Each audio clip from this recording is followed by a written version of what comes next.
So guys, welcome back to Conceptpedia. Hope you all are doing well. So today we will continue with our first chapter of microeconomics, that is Introduction to Microeconomics. Today we are going to learn a very important topic. So let us see which topics are to be covered today. First one is need for economics, scarcity of resources and unlimited wants.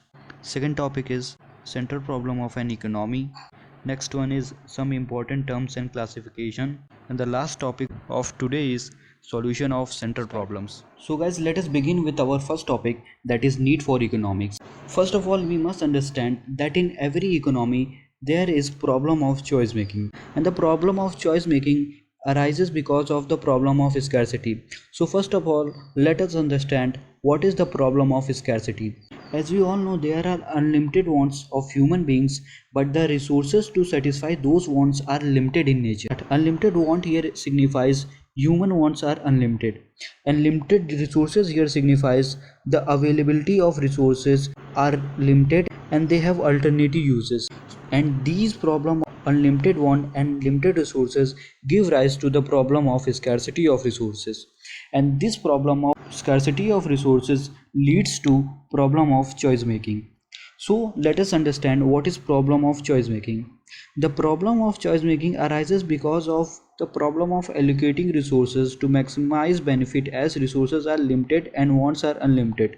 So basically problem of choice making arise करता है क्योंकि जो resources हैं उन wants को satisfy करने के लिए वो हमारे पास लिमिटेड नेचर में है, लेकिन हमारे जो वांट्स हैं वो अनलिमिटेड नेचर में हैं। और ये प्रॉब्लम ऑफ चॉइस मेकिंग हमें ले जाता है सेंट्रल प्रॉब्लम ऑफ इकोनॉमी की तरफ। तो आइए अब हम समझते हैं कि सेंट्रल प्रॉब्लम ऑफ इकोनॉमी होता क्या है। So the central problem of economy, it arises because of problem of allocation of resources, which give rise to certain problems for the economy, that is what to produce, how to produce and for whom to produce.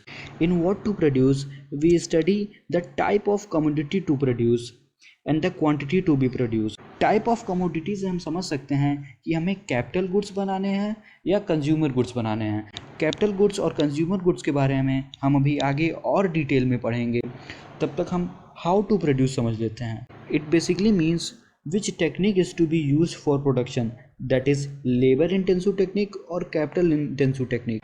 We will learn about both this technique in detail in the upcoming slides. And the third one is for whom to produce, that is to produce for which section of the society, for rich or poor. So basically central problem of economy बात करता है कि क्या बनाएं, कैसे बनाएं और किसके लिए बनाएं। क्या बनाए में आएगा कि हम कैपिटल गुड्स बनाएं या कंज्यूमर गुड्स बनाएं। कैसे बनाए में आएगा कि हम लेबर इंटेंसिव टेक्निक यूज़ करें कि कैपिटल इंटेंसिव टेक्निक यूज़ करें। किसके लिए बनाएं, उसमें आएगा रिच के लिए बनाएं या पुअर के लिए बनाएं। तो आइए अब हम इनको और अच्छे से देखते हैं। तो हमने पढ़ा था व्हाट टू प्रोड्यूस में गुड्स के बारे में कि हम कैपिटल गुड्स बनाएंगे या कंज्यूमर गुड्स बनाएंगे। तो आइए अब हम समझते हैं कि कैपिटल गुड्स क्या होते हैं और कंज्यूमर गुड्स क्या होते हैं। लेकिन उसके पहले हम देख लेते हैं कि गुड्स हम किनको कहते हैं।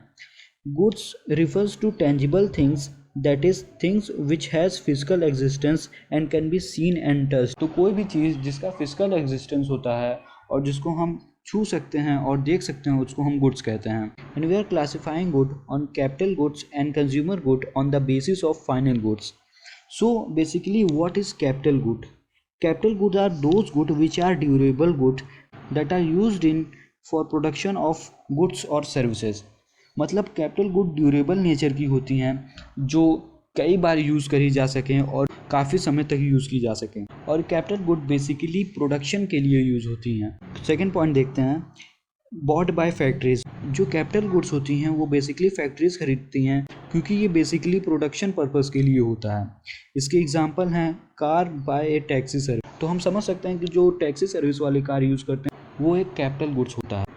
अब हम कंज्यूमर गुड्स की बात करते हैं। It is a final goods used by the consumer to satisfy want or needs rather than to produce another goods. तो जो कंज्यूमर गुड होते हैं वो फाइनल गुड होते हैं जिनको कंज्यूमर डायरेक्टली यूज़ करता है अपने सेटिस्फैक्शन के लिए, ना कि कोई अदर कमोडिटी बनाने के लिए। It is bought by consumers. तो अब हम एग्जांपल देखते हैं कंज्यूमर गुड्स का। कंज्यूमर गुड्स का एग्जांपल होगा car use for personal purpose. जो हम कार यूज़ करते हैं अपने पर्सनल पर्पस के लिए वो एक कंज्यूमर गुड्स होता है। सो गाइस अब हम बात करते हैं मेथड ऑफ प्रोडक्शन के बारे में। जो हमने हाउ टू प्रोड्यूस वाले प्रॉब्लम में देखा था कि कैपिटल इंटेंसिव टेक्निक का यूज़ और लेबर इंटेंसिव टेक्निक का यूज़, वो हम पढ़ेंगे मेथड ऑफ प्रोडक्शन में। तो मेथड ऑफ प्रोडक्शन क्या होता है? तो method of production are the technique through which raw material can be processed into finished good. These can be capital intensive or labor intensive. So let us understand what is capital intensive. In capital intensive, more use of machines and technology than labors. तो जो capital intensive technique होती है उसमें machines और technology का use ज़्यादा होता है एज़ कम्पेयर टू लेबर्स. इसका सेकंड पॉइंट देखते हैं. Increases efficiency, pace of growth and reduces cost. तो ये तो ऑब्वियस बात है कि जब हम मशीन का यूज़ करेंगे तो हमारी एफिशिएंसी बढ़ेगी, पेस ऑफ ग्रोथ बढ़ेगा और जो हमारा कॉस्ट होगा वो रिड्यूस होगा. So now let us talk about labour intensive technique. In labour intensive technique more use of manual labours than machines. तो हम लेबर इंटेंसिव टेक्निक में लेबर का यूज़ ज़्यादा करते हैं as compare to machine. Second point is it promote employment and social welfare. तो ये भी ऑब्वियस सी बात है कि अगर हम ज़्यादा लेबर का यूज़ करेंगे तो एम्प्लॉयमेंट की अपॉर्चुनिटी बढ़ेगी और जब सबको एम्प्लॉयमेंट मिल जाएगा तो ऑटोमेटिकली सोशल वेलफेयर भी बढ़ जाएगा. तो ये था मेथड ऑफ प्रोडक्शन के बारे में. अब हम आगे देखते हैं. So guys, now we will study about solution of central problems. तो अब होता क्या है, सेंट्रल प्रॉब्लम ऑफ इकोनॉमी को सॉल्व करने के लिए अलग अलग इकोनॉमी अलग अलग तरीका यूज़ करती है. जैसे अगर हम मार्केट इकोनॉमी देखें तो the decision are taken with a view to maximise profit. तो जो मार्केट इकोनॉमी होगी उसमें सेंट्रल प्रॉब्लम ऑफ इकोनॉमी को सॉल्व करने के लिए ऐसे डिसीजंस लिए जाएंगे जिससे उनका प्रॉफिट मैक्सिमाइज हो. हमने पिछले वीडियो में भी बात की थी कि मार्केट इकोनॉमी वो इकोनॉमी होती है जिसका मेन मोटिव प्रॉफिट अर्न करना होता है. तो अगर आपने पार्ट 1 नहीं देखा है तो उसको प्लीज़ ज़रूर देख लीजिए, नहीं तो ये समझने में आपको काफ़ी दिक्कत हो सकती है. तो अब हम देखते हैं सेंट्रल प्लान्ड इकोनॉमी में सेंट्रल प्रॉब्लम ऑफ इकोनॉमी को कैसे सॉल्व किया जाता है. सेंट्रल प्लान्ड इकोनॉमी में ऐसे डिसीजन लिए जाते हैं जिससे कि सोशल वेलफेयर इन्हांस हो.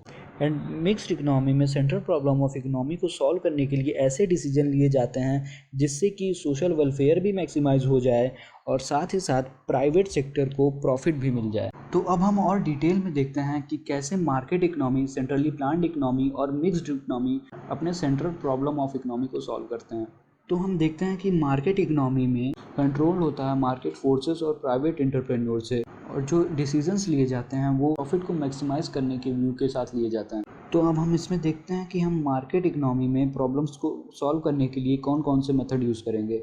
हम व्हाट टू प्रोड्यूस में ऐसे गुड्स यूज़ करेंगे जिसमें हमें ज़्यादा से ज़्यादा प्रॉफिट मिले. हाउ टू प्रोड्यूस में हम ऐसी टेक्नोलॉजी का यूज़ करेंगे जिससे कॉस्ट भी रिड्यूस हो जाए और हमारी एफिशिएंसी भी बढ़ जाए. और हमने पढ़ा है कि कैपिटल इंटेंसिव टेक्निक ऐसी टेक्निक होती है जिससे हमारा कॉस्ट भी रिड्यूस हो जाता है और हमारी एफिशिएंसी भी मैक्सिमाइज हो जाती है. फॉर होम टू प्रोड्यूस में हम ऐसे लोगों के लिए अपना प्रोडक्ट बनाएंगे जो हमें ज़्यादा से ज़्यादा प्राइस उसका दे सकें. अब हम सेंट्रल प्लान्ड इकोनॉमी की बात करते हैं. सेंट्रल प्लान्ड इकोनॉमी वो इकोनॉमी होती है जो सेंट्रल अथॉरिटी कंट्रोल करती है और इसमें डिसीजन लिया जाता है सोशल वेलफेयर को मैक्सिमाइज करने के व्यू से. तो व्हाट टू प्रोड्यूस में इसमें देखा जाता है कि those goods which promote social welfare, ऐसे गुड्स ही प्रोड्यूस होंगे जो सोशल वेलफेयर मैक्सिमाइज कर सकें. हाउ टू प्रोड्यूस में हम देखते हैं कि हम वो टेक्नोलॉजी का यूज़ करें जिससे कि एम्प्लॉयमेंट बढ़ सके और सोशली वो मोर डिज़ायरेबल हो, वो सोसाइटी के लिए ज़्यादा डिज़ायरेबल हो. फॉर होम टू प्रोड्यूस में हम ऐसे प्रोडक्ट बनाएंगे जो पुअर सेक्शन के लोग यूज़ कर सकें, भले ही उसमें हमें थोड़ा कम प्रॉफिट मिले या प्रॉफिट ना भी मिले, लेकिन हम ऐसे प्रोडक्ट को प्रोड्यूस करेंगे जिसमें पुअर सेक्शंस को फ़ायदा हो. अब हम मिक्स्ड इकोनॉमी की बात करते हैं. Mixed economy are controlled by central authority and private entrepreneurs and the decisions are taken by central authority with view to maximize social welfare while private sector tend to maximize profit. What to produce में private sector वो goods बनाएंगे जिसमें उनको profit मिले और central authority वो goods बनाएंगी जिसमें सोशल वेलफेयर हो. तो ऐसा करने से दोनों में बैलेंस रहेगा, हम प्रॉफिट भी अपना कमा लेंगे और सोसाइटी में वेलफेयर भी बना रहे. हाउ टू प्रोड्यूस में प्राइवेट सेक्टर ऐसे मेथड का यूज़ करेंगे जिससे कॉस्ट रिड्यूस हो और सेंट्रल अथॉरिटी ऐसे मेथड का यूज़ करेंगे जो सोशली डिज़ायरेबल हो. तो अब हम देखते हैं फॉर होम टू प्रोड्यूस में जो प्राइवेट सेक्टर होगा वो रिच के लिए प्रोडक्ट बनाएंगे और जो सेंट्रल अथॉरिटी होगी वो पुअर के लिए प्रोडक्ट बनाएंगी. तो गाइस आज के लिए बस इतना ही। This is Ayush and I hope Ashish की क्लास आपको अच्छी लगी होगी एंड कॉन्सेप्ट्स आपको वेल क्लियर हो गए होंगे। वीडियो को प्लीज़ लाइक करिएगा, चैनल को सब्सक्राइब करिएगा एंड बेल आइकन को प्रेस करना मत भूलिएगा, क्योंकि बेल आइकन से ही सिर्फ आपको रेगुलर अपडेट्स मिलेंगे। So bye bye, take care, keep studying, जय हिंद।